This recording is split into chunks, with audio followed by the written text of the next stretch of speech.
Good morning, good afternoon, good evening, everyone. We are thrilled to be able to join you here at the Finding Ada conference. So my name is Stefanie Chiras. I'm the SVP and General Manager for Red Hat Enterprise Linux at Red Hat, and I am absolutely thrilled to be joined by my colleague Clare Grant. So Clare is a Senior Director for Product Marketing for Industry, so that includes exciting spaces like telecommunications, financial services space. Every time I get a chance to talk to Clare, I learn something new, whether it's either about Clare herself or about some report she's read. So I'm thrilled to be here and have a dialogue with her that we can share with you. Thanks, Stefanie. I'm really thrilled to be here too at the Ada Lovelace conference.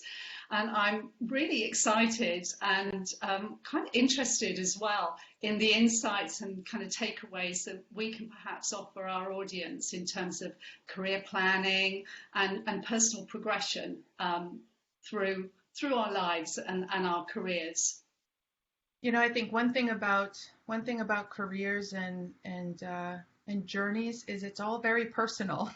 And so I think it's great to have a place like this where we can share our personal stories, also understand how they influence other people's personal stories, but we're all on our journeys together. But the more we share, more opportunity we can impact and help each other. So why don't we start there, Clare, with some personal stories. It would be great to get some personal insight from you about your early career path, your route to technology, whatever you have to share. Okay, so I suppose I entered the tech space through science. I did a master's degree, a master's of science degree in all things environmental pollution control. So I actually did environmental biology with geography for my first degree, but then I had this passion, and I still do, for the environment and all things related to climate change. But I did my thesis on really looking at the species diversity of two ponds on a canal in South Wales. So I was always seen with my rubber dinghy and my bottles of formaldehyde and coming back to the laboratory to understand what species I'd found the previous weekend. But I found very quickly, that actually perhaps a laboratory life wasn't for me. And I actually got my first job with an organization called Monsanto, which was, as you probably know, one of the largest polluters on this planet. My lecturer was mortified. But it got me my first job. I understood the chemical processes that they were involved in, got me my first job. And I actually had to sell a thermoplastic elastomer, which everybody thinks, what on earth is that? But it was a really exciting product. It had the properties of rubber, but it could be extruded, injection molded like a plastic. So it could be used from things like breast pumps through to extrusions for car seals it was just amazing. So it got me into looking at new markets and indeed marketing. So I then went on from marketing into Sony, and I spent 12 years at Sony, again on the broadcast and professional side, so on the business tech side, and then went into telecommunications, and then went into 7 years of being in startups, and then ended up really in software during those startups, and moved into Red Hat because one of the companies I was working for got acquired by Red Hat. So I suppose in those 30 odd years and counting, I have seen 2 acquisitions, 2 redundancies, and 2 mergers. So change has been an absolute constant for me. And really, it's about embracing that change and looking for new opportunities. And some of us, and I know a lot of millennials and even Generation Zs now, as they're known today, are really changing their careers every couple of years. They are finding energy in changing. Some of them are going back into college to really look at changing industries completely. So it's great to take that risk and embrace change. But In terms of an approach to career planning and indeed searching for a job, I know things have changed dramatically since my day when I had to go into a library. There wasn't anything online to be able to look through. What are your experiences of job hunting, Stefanie? I think, as you said, I think, your career covers a lot of change in and of itself. I think we're seeing change in the industry, how people approach their job career. There's a lot more opportunities. I'd say, one thing about how we're seeing women in technology look for jobs, find jobs, it is different. It is still a challenge. And I think how we work together to try and make sure that it constantly, we look for ways to make it easier, make it more accessible. I know one job I had, one of my first jobs, which was a summer job that I had when I was in college, was at NASA. I had this great opportunity to work at NASA, but I applied with an application that I hand wrote out and mailed in. I remember waiting for the letter to find out if I would get the job, right? I had no sight, no communication with anyone. It was all written, and then I packed a bag full of clothes, drove 10 and 11 hours in order to get there, to find a hotel that I could stay in until I found an apartment. It was very much a leap of faith. I think one of the things that sticks with me is it was hard to create and nurture relationships then, right? I didn't know much about the role. I didn't know much about the people at the role. I knew NASA and I was excited about the opportunity, and it turned out to be great because it put me in an environment where I was surrounded by people who were incredibly passionate about what they did. And that's what I remember most about that opportunity. But now I think about, was it harder then? Is it harder now for women to find roles in technology? I'm not sure. It's still hard, but it is different. And there are opportunities out there to learn more. Things like Glassdoor, where you can learn about company ratings and where you want to look. You have much more accessibility via the internet to find out who will you be working with, what are their studies and their areas that they're focused on. The landscape will constantly change. I'd say a couple of things. Much more opportunity to be informed about what's best for you and about what the company is looking for, so you can look for those right matches. And I'd say another thing is keep your networks. With social media today, it's incredible how you can nurture networks, keep your contacts, continue to stay in touch with people, which, back in my day was not quite as easy. But coming back to kind of what I remember most about that job and what sticks with me today about it is it was absolutely about passion, what I saw in that lab. And when I look at my career, and my career has had a lot of changes like you, and I think staying open to change, as you said, is key. I did my dissertation in a study called electromigration, which is a failure mode in computer chips and silicon technology. When I signed up for it, I thought, this is fascinating, because I was really big on fracture mechanics. I found the math and everything really exciting. I never really realized how passionate I was about the topic and how fascinating I found it until I reached out, and I was doing a lot of STEM work in early education. And I was talking about electromigration and explaining it to this group of like third graders. And I said, okay, so we're all molecules and we're all bouncing, and now the electrons flow this way. And it was then that I realized that my passion for the technology really kind of lit up, combined with the passion of, and I pursued my PhD because I wanted to be a professor. I loved the teaching. It was really that combination. And I can see it now, even when in the technology I work on. It's why I love talking to customers, because I get a chance to show that passion of what I love about our technology to customers. So for me, it's really about that combination of constantly learning new technologies and interesting technologies, but then also being able to share that with others. I'm sure passion has played a huge role in sort of your career path too, Claire. It has. And actually, more recently, a new passion has cropped up for me. But I agree, passion is closely tied to purpose. And purpose is really where we find meaning, in our work life and indeed in our home life. And it helps you really define your brand and indeed, your presence.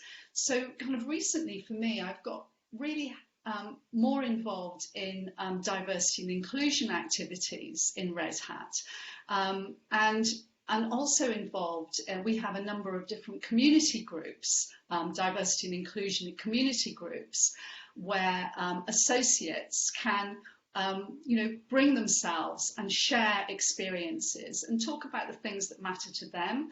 So I've been heavily involved in the ME, our European Women in Leadership community, and that has been so wonderful for me to make connections outside of my normal day job.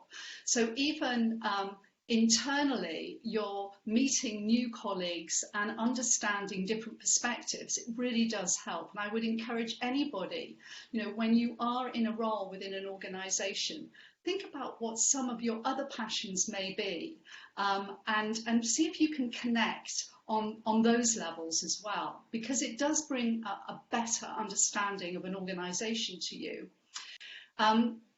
One of the things that I'm really wanting to do is bring our women more closer to STEM activities. So this is encouraging younger students, perhaps at school or indeed at college, to really think about science and technology, engineering and maths as subjects that they should take and start looking at careers in those areas.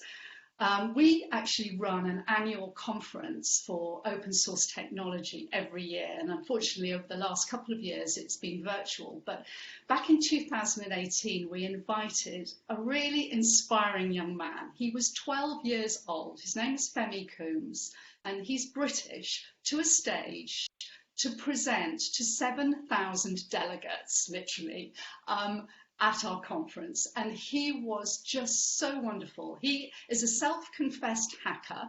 He started coding at the age of 8, and he's now actually started his own company, really looking at inspiring young people to code, and really get involved in understanding what open source is all about.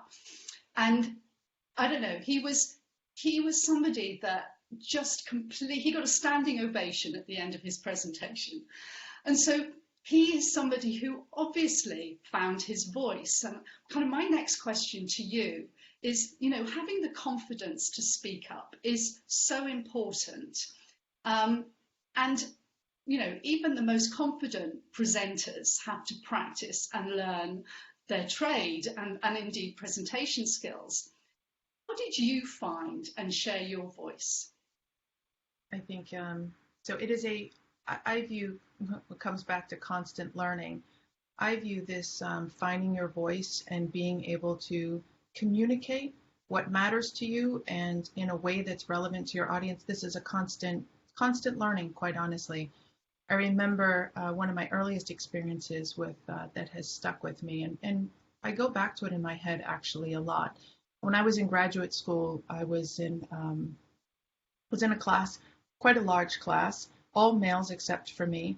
And I found myself, graduate school was probably, even though I was undergrad mechanical engineering and there were 2 women in the program, when I hit graduate school, it was probably the first time in my life that I felt different or perhaps intimidated to participate in the way. I found myself in a room where a professor would ask a question, and even if I knew the answer, I didn't really feel the need to shoot my hand up and state the answer, right? Because there were so many other people in the room who were very eager to do that. And I found myself being very quiet. Really enjoyed the class and the professor, but the professor noticed. So my experience in this was quite interesting, was the professor he would walk around, he was very exuberant as a professor. He was very passionate about what he did. And he would walk around the class and he would ask a question, and he would walk up to my desk and smack his hand on my desk and say, "Stefanie, what's the answer?" And I was so taken aback the first time, I just stuttered. I had no words. He kept doing it. He kept doing it for about 3 weeks, to the point that other people in the class were like, "What's going on?" And so they were like, "Are you the TA? Are you like a plant in the class?" I did, however, in those 3 weeks, got much more comfortable about not being startled, about answering his question, about being very clear. And he stopped me after class on the third week and he said, "Do you understand why I'm doing this?" And I said, "Honestly, I have no idea." And he said, "You need to find your voice." He said, "You will never make a difference unless you voice your opinion and you be heard." And I come back to that, even now in my career, I come back to that point to remember that sort of bit of encouragement. It was perhaps a bit of an unusual way to get me to realize it, but it was very, very impactful for me. I find now in my communication, even in my presentations and things, I do prep. I'd say some people think that public speaking is a innate thing. I don't believe that. I believe it is learned. The thing I keep learning about is what makes me confident when I show up to speak. And for me, it's a combination of I do need to prep. I don't feel confident if I don't prep at all. I find the navigation between how do I remain authentic and do what I need to be authentic, and how do I be effective? I think balancing those two and thinking through those two things to me is most important, whether that's public speaking, whether it's being heard in a meeting when I have an opinion or a differing opinion or a contrarian opinion to what's being said. How do I balance those two things? I think that's it's common, right, perhaps to question in your head, to have this whole dialogue in your head about should I say that, what will the reactions be, etc.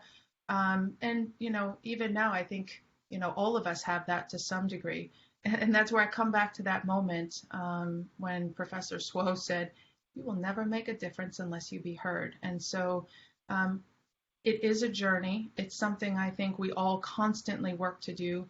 I have come to the point where I have sort of base principles that I stick with that help me feel confident when I step into a speaking engagement or I want to get a point across. How do I be authentic and how do I be effective in it? But Professor Swo's words still stick with me, Claire. So I think one thing in finding your voice and helping that confidence also is finding others who have similar perspectives, similar points of views, or quite honestly, people have contrarian point of views, but you feel comfortable enough to share and bounce ideas off. Because the more you get to share those and collaborate in those ideas, it does help build the confidence. And I think folks you can share your passions with and your interests with, finding ways to connect with them.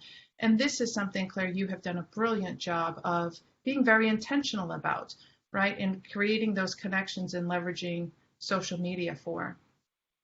Yeah, indeed. I think, social media is so important today. And I use LinkedIn enormously for that. And, I've been lucky enough and intentional throughout my career to continue to build my network on LinkedIn. It's where the business professionals go to share content, to share ideas. There are also groups that you can get involved in, so you can take a look at the interests that you have and find similar people who have those interests, and you can get involved in those group discussions. There's also great, you can look for jobs on LinkedIn now. They have a great search functions that, and also a lot of companies like Red Hat actually have paid media ads on LinkedIn now to encourage more people to find out about Red Hat and go to our job boards so that they can find potential careers. But yes, those connections have really helped me. Only recently, for example, we run a series for our Women in Leadership community, a speaker series.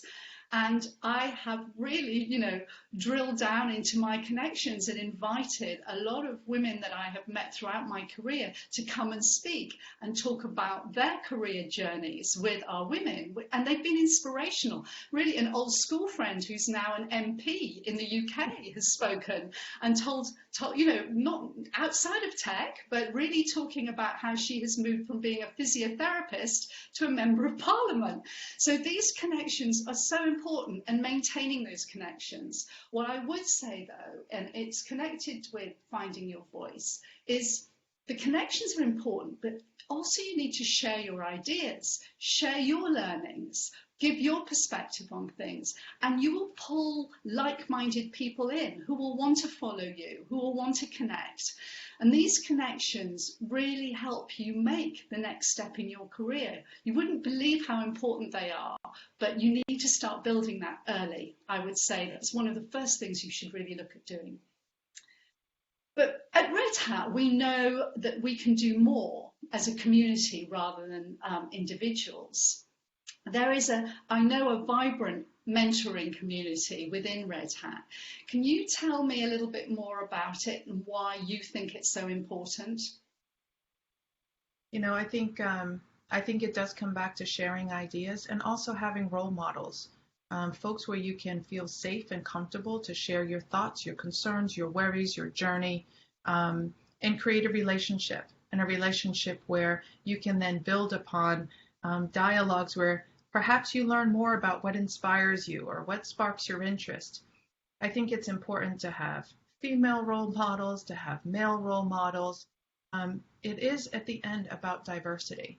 It's about being able to interact with people who think like-minded, have similar past experiences to you, people who have different past experiences to you. It is all about continuing to learn, and that makes us have a more confident view of our own personal views. So I think mentoring is quite honestly absolutely critical. It is important for the mentor. It's important for the mentee. I think mentoring can be intimidating. I think I recall when I was in graduate school, a few of us had thought about creating a group of women in the engineering division, in the graduate school division. And it was actually very hard to get the women to sign up to be a part of it. They were very concerned about, and of course there was no internet then, right? So it was like everyone would have to show up in an actual room and things. And folks were worried, right? The women were worried about saying, well, we don't want to raise our hand and say we need help, or we don't want to raise our hand and say as a group we need help. And I think this is one of the great things we have made progress on, and I think social media has helped this. We are stronger as a community. I think we're all stronger when we're part of a community. So how do we leverage learnings from our mentors, from our colleagues? How do we pull that together and we be brave and courageous in reaching out and say, yes, I would like a mentor, or I would like to learn from you as a mentor. I've seen you do this, and I would like to learn how to do that. I think we all become stronger. I know in my mentor-mentee relationships, I learn as much as being the mentor as I do when I'm the mentee. It is incredibly insightful to learn about how are the changes happening, how are jobs found today, what are the challenges that are being faced today. So I think mentoring, being courageous enough to reach out and find and learn from other perspectives is key. Also, sponsorship is important. And I think mentorship and sponsorship are two different things. Mentorship is great as guidance, understanding from your mentor different perspectives, thinking through things, having someone to bounce ideas off, getting guidance right from someone else's perspective or lens, incredibly helpful. Sponsorship is a bit different. It's really about working with someone who is going to focus very much on your career path.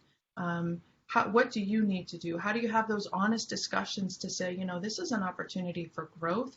If this is where I want to get to, that sponsor can help you say, okay, these are the areas for growth. They're going to help you look for the right opportunities to gain experience and move through that journey, because this certainly is a journey. And so I think it is about not only getting those experiences and perspectives from mentors and sponsors, but also how do you reach outside your organization? And some of that is things like social media, which we talked about, Claire. Some of that is also how do you, thinking about the mentor-mentee relationship, it is a give, the more you give, the more you get is certainly true. And as we look outside our organization, opportunities to participate and share your passion, that really comes back to fortify. I find it very much fortifies me. It gives me more confidence. It gives me more grounding. It makes me stronger when I show up for to pursue the next challenge that may come my way. So I know we have put together a number of opportunities for outside organizational participation, sharing passion. One of those is CoLab, which I think is fantastic project. Gives young people early access to the tech world. You start to be able to share your passion and ignite passion. Claire, do you want to share a little bit more about CoLab and exactly how that works? Yeah, just really, you're absolutely right. It's a kind of a learning experience that really introduces young students from the age of about 10 to about 14, 15 to the power of open source and what it means to collaborate and be part of a community. So when I say we, Red Hat Associates help facilitate these workshops in schools, around the world. And we have these various kits that we run the workshops on. Some of the kits are as simple as kind of creating and coding, very basic coding and really introducing them to the principles of open source. For circuit boards or more complicated kits, you can actually create an interactive robot, which the kids absolutely love. So there's one called The Farm, which allows children to actually create their own kind of microgreens garden. It's amazing, and they get a lot from it, and indeed we get an enormous amount from it. So these are the things that again, you were talking about giving back, and it's making open source and indeed the understanding of what it's like to code available to youngsters of really of a young age, but also of different socioeconomic backgrounds. And indeed, targeting perhaps schools that have a large population of blacks and ethnic minority groups, who wouldn't normally, be open or certainly have the ability to get into coding, as perhaps some other schools and colleges may have. I think it really comes down to, open source, as you were talking. We used to have that. Some folks used to say, your mother was right, it's better to share. And that talks about code when it comes in open source. But exactly as you're saying, it's the same thing with passion. It's the same thing about how we help lift each other up. One of the other things in addition to CoLab is about open source stories.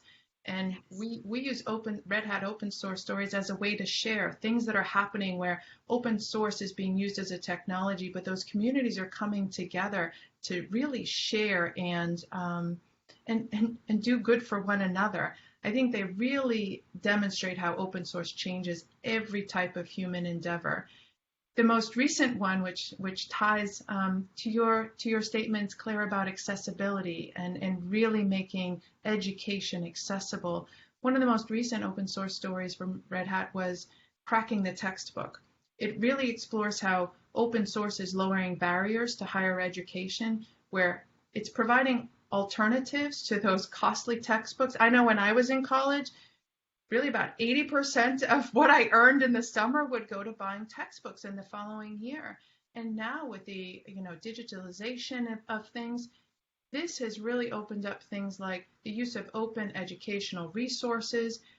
What it does is it reduces that economic barrier and it provides much greater accessibility. It's just a great another way that being able to share, right, makes everyone stronger. So I know we're coming up on time here, Claire.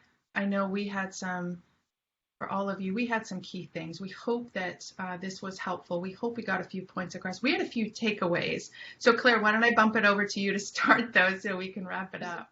Well, the first one we agreed on, which was really important, is really be intentional. Think about your passion, your purpose. Don't compromise and really follow that.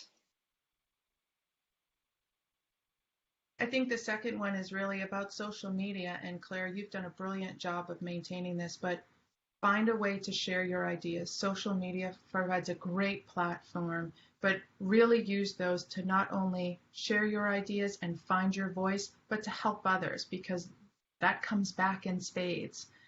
And I'd say one other thing is, and And I know we mentioned about change. Change is a constant. Don't fear it, embrace it, be open to it. And Claire, you talk a lot about growth mindset, right? That's one thing you talked about in your earlier section. It's really about making sure that you're constantly looking for new opportunities. Don't shut yourself down from them. Be open to them. Um, and I think just as Claire and I wrap here our parting statement, as we all go through this, Claire and I continue to on our journey, and all of you are on your journey, but we're all on this journey together. Give yourself grace. Give yourself grace, help others, and we will continue this journey together. Well said, Stefanie. Thank you so much for joining me in this. I've really enjoyed it. Me too. Thanks, everyone, and thank you, Claire. Thank you.